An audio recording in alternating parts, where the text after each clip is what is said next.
तुम्ही तुम्ही काय केलंय बाबा? मागच्या वेळी जेव्हा मंजुळा आली होती तर त्यावेळी तुला पुस्तकांची खूप गरज होती.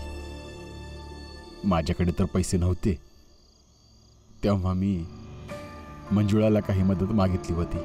भीमने विज्ञानाचा अभ्यास सुरू केलाय आणि विज्ञानाची पुस्तकं किती महाग असतात ते तुला तर माहितीच आहे की माझी पेन्शन मुंबईच्या महागाईच्या हिशोबाने लय कमी आहे. मंजुळापुरी, मला काही पैसे उधार हवे होते. पेन्शन भेटली की लगेच परत करेन. त्याऐवजी तिनं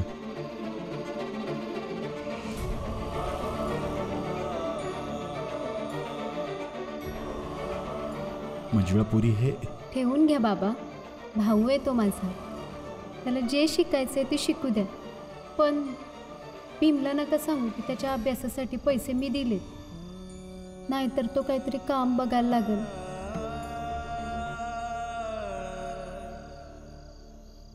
विचार केला होता की काही जास्त कामं करून तिची चैन सोडवून आणेन, पण नाही सोडवू शकलो.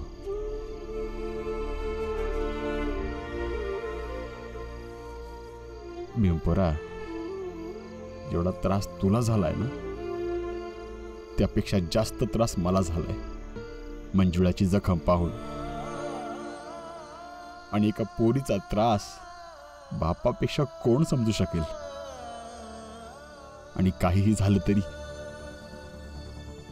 मंजुळाची चैन मी सोडवून आणणारच बघ.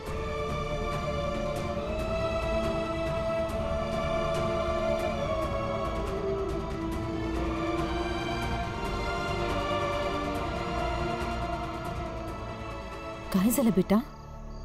घाबरू नको. काय झालं सांग. जिजाबाई, हिला आता थोडा आराम करू दे. शांत झाल्यावर जे विचारायचंय ते विचारून घेशील. चल ये रमा, हिला आत घेऊन जा.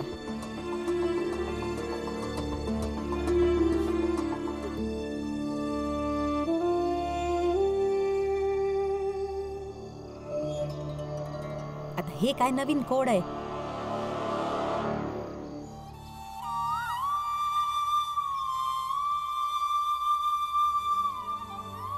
मागच्या वेळी जेव्हा मंजुळा आली होती तुला पुस्तकांची खूप गरज होती. माझ्याकडे तर पैसे नव्हते. तेव्हा मी मंजुळाला काही मदत मागितली होती. विचार केला होता की काही जास्त कामं करून तिची चैन सोडवून आणेन, पण नाही सोडवू शकलो.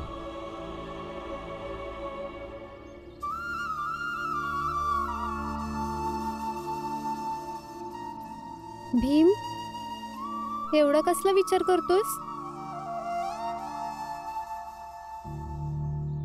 विचार करतोय ताई की अभ्यासाची पुस्तकं एवढी महाग नसावीत की कोणाची तरी चैन गहाण ठेवावी लागेल. बाबांना नको सांगू सांगितलं होतं. म्हणजे बाबांनी तुला सगळं सांगितलं?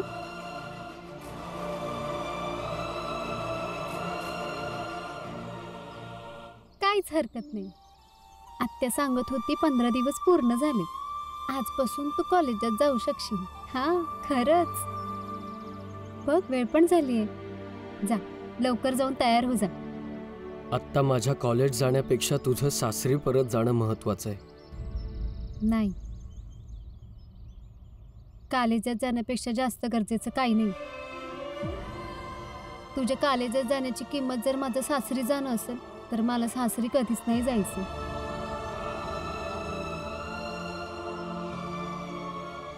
जा, उठ, कॉलेजासाठी तयार हो जा.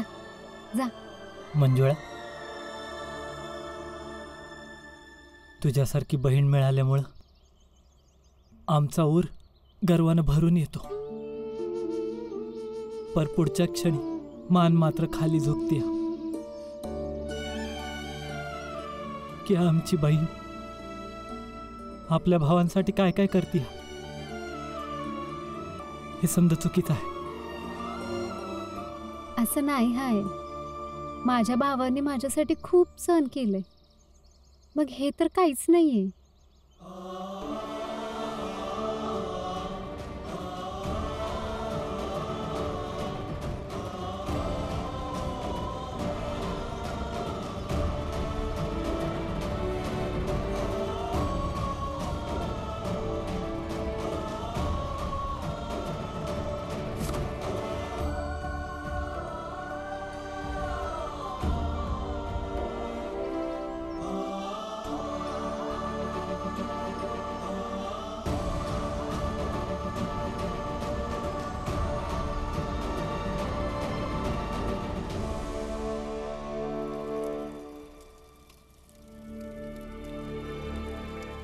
जिजाबाई,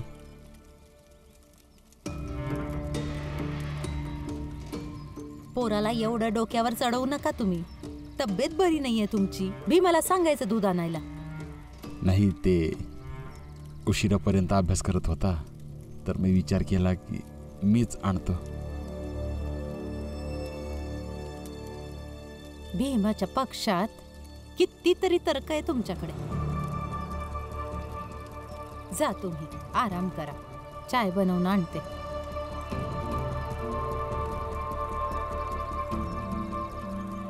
जावा की. जिजाबाई, मला तुझ्याशी काही बोलायचंय. बोला.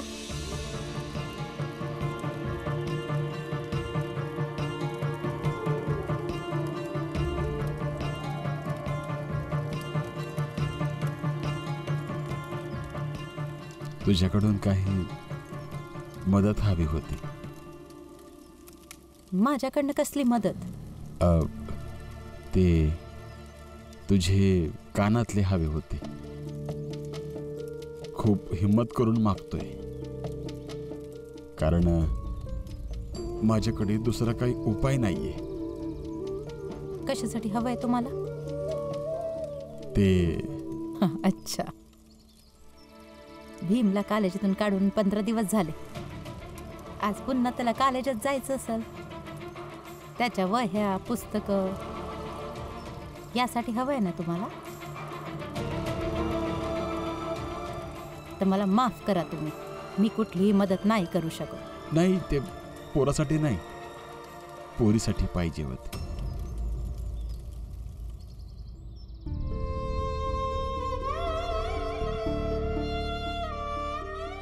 काय झालं रमा? काय बोलायचं आहे का? मी तुमचं दुःख समजू शकते. मंजुळा ताईंसोबत जे काही झाले, मला सगळं माहीत झाले. आणि मी विचार करत होते, माझ्याकडे जे दागिने आहेत ते मी बाबांना देऊन टाकते आणि माझे दागिने गहाण ठेवून मंजुळा ताईंचे दागिने सोडू आपण. नाही रमा, असं मी कसं होऊ देऊ शकतो? का नाही करू शकत असं? तुम्ही असं समजा ना, का तुमच्या अभ्यासासाठी मंजुळाताईंचे माझेच दागिने गहाण ठेवले.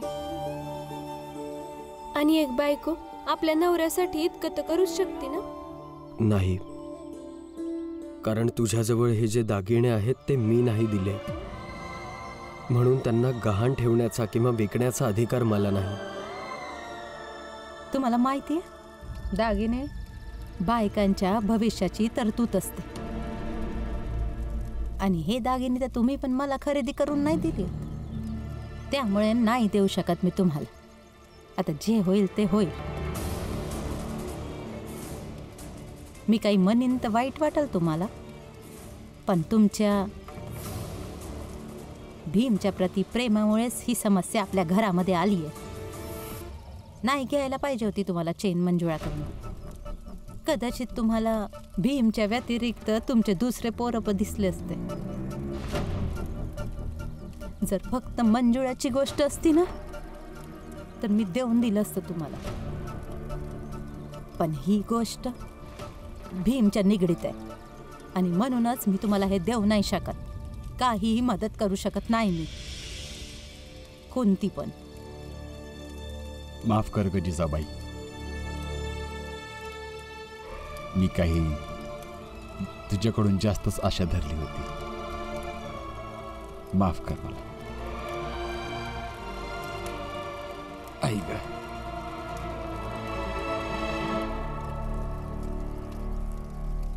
पण हो जिजाबाई, हे दिवस, ही वेळ मला नेहमी लक्षात राहील.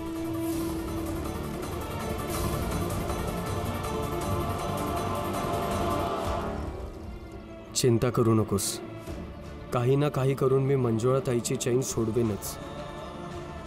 तू फक्त तुझ्या नवऱ्यावर विश्वास ठेव.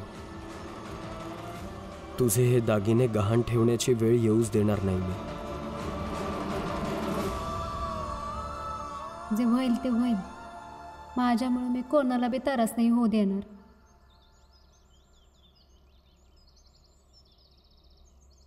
थांब भीम, काय झालं ताई? सांगते. आजपासून तू हे घालूनच कॉलेजात जाशील.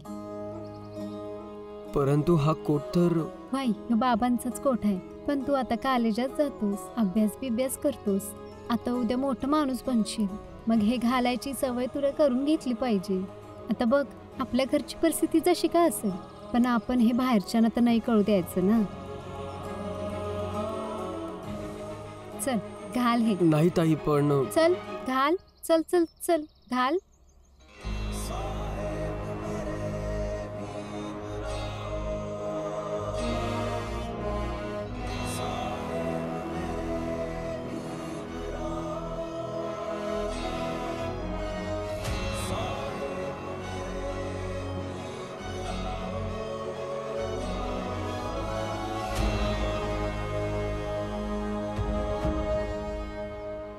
बघ किती छान दिसतोय माझा भाऊ.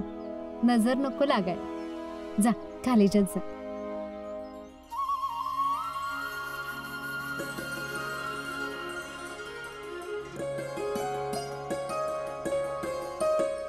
लक्ष्मी, ते दागिन्यांबद्दल काही विचार केलास तू? तुम्ही आजपर्यंत जे काही कमवलं ते स्वतःच्या भावावर खर्च केलं. माझ्यासाठी तुम्ही दागिने कधी बनवलं जे तुम्ही माझ्याकडे मागताय? मंजुळा ताईसाठी मला पण वाईट वाटतंय, पण त्यासाठी मी माझे दागिने का देऊ? ते माझ्या बाबांनी दिलेत. तू फक्त ह्या वेळेला मदत कर, मी तुझ्यासाठी परत दागिने बनवन ना. काचेच्या बांगड्या विकत घ्यायची लायकी नाही ठेवली तुमच्या भावाने, आणि तुम्ही दागिने बनवायचा विचार करताय. आणि ज्या भावामुळे हे सगळं होतंय काहीच का नाही करत? ते तर निघून गेले कॉलेजला अभ्यासासाठी, आणि तुम्ही त्यांची पापं धुवायच्या भानगडीत पडलायत. लक्ष्मी, एवढं समजा झाल्यानंतर मी विचार केला होता, तू यावेळेस तरी माझी साथ नक्कीच देशील. हरकत नाही, आम्ही समधे मिळून काय ना काय मार्ग नक्कीच काढू. तू राहू देत.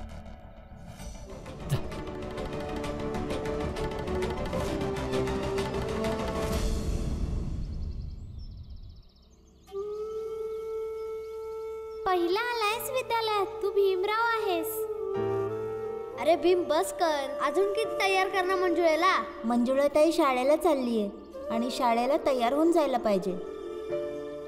मरून जाऊ, पण जनावर नाही तर माणूस म्हणून मरू. लहानपणी आपण सगळ्यांनी आकाशातले तारे मोजलेत. भूक लागली तर परत मोजू. मंजुळाचा दोषी मीच आहे. मागच्या वेळी जेव्हा मंजुळा आली होती, तुला पुस्तकांची खूप गरज होती. माझ्याकडे तर पैसे नव्हते, तेव्हा मी मंजुळाला काही मदत मागितली होती. कॉलेजात जाण्यापेक्षा जास्त गरजेचं काही नाही. तुझ्या कॉलेजात जाण्याची किंमत जर माझं सासरी जाणं असेल तर मला सासरी कधीच नाही जायचं. अरे भीमराव,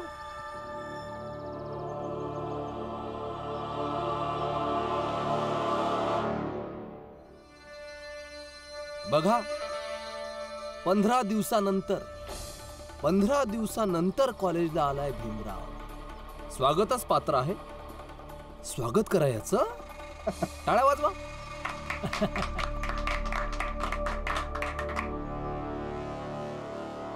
थांब. याच्याविषयी काही नवीन गोष्टी सांगतो मी. तू पण थांब भीमराव.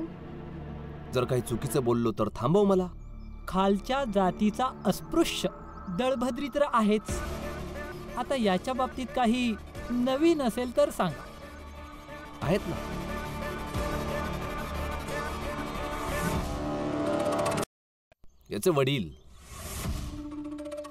याचे वडील त्या ठिकाणी नोकर आहेत. जिथला मी मॅनेजर आहे. होय ना भीमराव? असं काय? हे तर खूपच वाईट झालं. अरे हे तर काहीच नाहीये. याची मानलेली बहीण नको त्या ठिकाणी भेटली होती. होय ना भीमराव? अरे रे, खूप वाईट झालं. एवढंच नाही तर याची सख्खी बहीण सासरकडून मार खाऊन आली होती चाळीमध्ये काल. बरोबर बोललो ना भीमराव?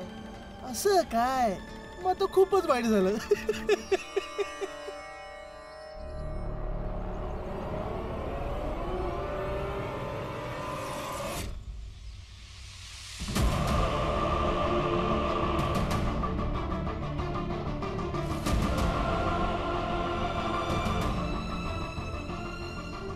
का लिहितोयस भीमराव? अरे सवय आहे त्याची.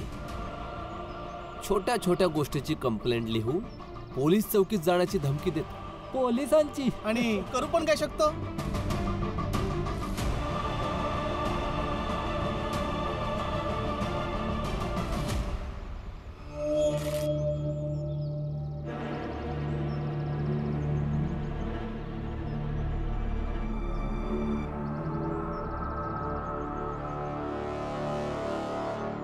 Dear Narottam ji, I'll become a barrister. Through my qualifications, I would like to suggest you to better concentrate in your studies, become a barrister, rather than humiliating others and then argue. Because at least some conclusion would come there. Instead of wasting time arguing in public place.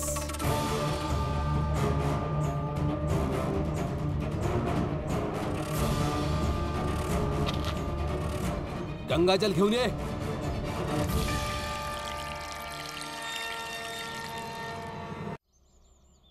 दादा,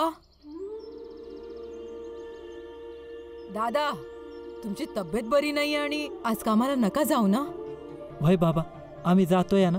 आम्ही सांभाळू समजा. वयरामजी, ताई बरोबर बोलते. तुला बरं वाटत नाही, आराम कर तू. नंतर तब्येत बरी झाली की मग कामावर जा ना. नाही, मला कामावर जावंच लागेल कुठल्याही परिस्थितीत.